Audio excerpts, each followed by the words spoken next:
झारखंड के धनबाद जिला के बहुचर्चित डिप्टी मेयर नीरज सिंह हत्याकांड मामले में लगभग 8.5 वर्षों के उपरांत 27 अगस्त को धनबाद जिला के एमपी एमएलए कोर्ट के द्वारा एक बड़ा फैसला आया। इस फैसले की प्रतीक्षा न सिर्फ कोयलांचल को थी बल्कि पूरे झारखंड को थी, क्योंकि एक बड़ा राजनीतिक घराना से जुड़ा हुआ ये मामला था। और इस मामले में लगभग 8.5 वर्षों के उपरांत लंबी सुनवाई के बाद आखिरकार एमपी एमएलए न्यायालय ने अपना फैसला सुनाते हुए झारखंड बीजेपी के पूर्व विधायक संजीव सिंह समेत 10 जो अन्य आरोपी थे उन्हें साक्ष्य के अभाव में बरी कर दिया।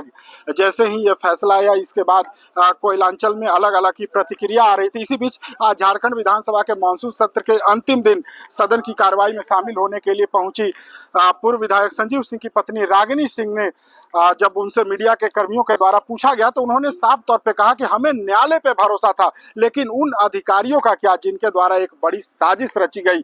उन्होंने एक तरह से कहा कि उन्हें कुछ राजनेताओं का संरक्षण मिला, यानी संरक्षण में कुछ पुलिस कर्मियों के द्वारा एक सुनियोजित षड्यंत्र के तहत ये पूरी साजिश रची गई और ट्रायल के दौरान गलत तथ्य दिया गया, जिसका खामियाजा ये हुआ कि संजीव सिंह समेत जो सिंह मेंशन से जुड़ा हुआ जो परिवार था उसने 8.5 वर्ष जेल में देखा और एक बड़ा उन्हें राजनीतिक नुकसान भी हुआ है, एक सामाजिक नुकसान हुआ। और संजीव सिंह की इस दौरान तबीयत भी बिगड़ी है, कई तरह की परेशानियों का उन्होंने जिक्र किया है। सुनिए क्या कुछ कह रही हैं झरिया की विधायक और पूर्व झरिया की विधायक रागिनी सिंह। वो तो उनकी जिम्मेदारी है ना, वो सरकार में थी, उनको जांच कराना चाहिए, उनको सीबीआई जांच कराना चाहिए, वो उनकी प्रॉब्लम है। मेरे क्या लेना देना, उनके ना परिवार से कोई लेना देना है, ना उनके चीज़ से लेना देना है। लेकिन बेवजह मेरा कसूर क्या था? मेरा 8 साल जो गया, हम किससे हिसाब मांगे? मेरा 8 साल जो बर्बाद हुआ वो हिसाब कौन देगा? बेवजह किसी को 8 साल कैद किया गया, मानसिक स्थिति से लेकर शारीरिक स्थिति तक टॉर्चर किया गया। आज हम किस तरह से संघर्ष किए, 8 साल अपने छोटे छोटे मासूम बच्चों को लेकर घर से लेकर बाहर तक संघर्ष किए, अपने सीने पर पत्थर डालकर अपने बच्चों को हॉस्टल डाल दिए। इससे ज़्यादा क्या हो सकती है? जो बच्चे को गोद में खेलना चाहिए, आज हमारे बच्चे कहीं और हैं, तो इससे दुख क्या हो सकता है? लेकिन फिर भी माननीय न्यायालय का जो फैसला हुआ, मुझे आशा ही नहीं, पूरा विश्वास थी कि आज नहीं तो कल मुझे न्याय मिलेगी। और विधायक जी तो ऐसे थे कि आत्मसमर्पण किए, किसी के तरफ भगोड़ा नहीं थे कि भाग गए। वो तो बोले खुल कर कि जांच कीजिए, जितना मन चाहे जांच कीजिए, जो चाहे जांच कीजिए। लेकिन लोगों ने जांच नहीं कराया। लोगों का तो एक ही मानसिकता थी कि इनका राजनीतिक कैरियर खराब करें, इनका जो छवि है उनका खराब करें, इन पे दाग लगाएं, जो उनका कामयाब हम नहीं होने दिए।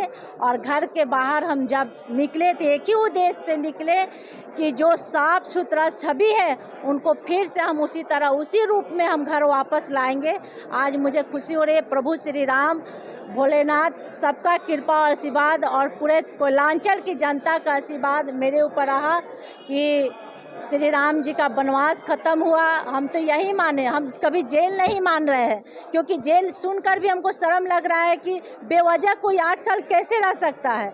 हम यही जान रहे हैं कि उनको भी कहीं वनवास गए और वनवास खत्म हुआ, घर वापस आए। बहुत जल्द अपने परिवार, अपने घर, अपने लोगों के बीच रहेंगे और हंसता खेलता फिर से धनबाद कोर्ट के फैसले को चैलेंज करेंगे। हाई कोर्ट में जरूरत पड़ी तो सुप्रीम कोर्ट तक जाएंगे। वो कहीं भी जाए, सच्चाई उनके साथ जाएंगी और हम हर जगह जाने के लिए तैयार हैं। मुझे कोई गम नहीं है, न्यायालय पे विश्वास है, कल भी था, आज भी है और आगे भी रहेगा।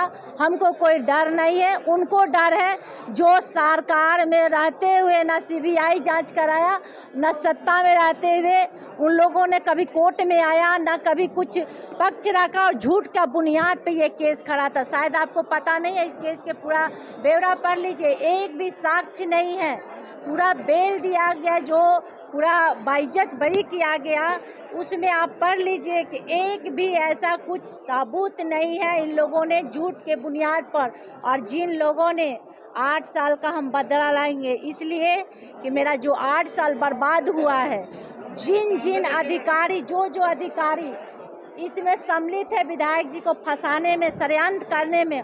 वो सारे अधिकारियों को उस जगह पे घसीट कर ले जाएंगे ताकि उसको भी दर्द महसूस हो घर परिवार का दूरी क्या होता है, और तभी उसको पता चलेगा। नहीं तो आम पब्लिक का तो विश्वास उठ जाएगा कानून पे से। अगर आज हमारे साथ हुआ, कल किसी और के साथ वो करेगा।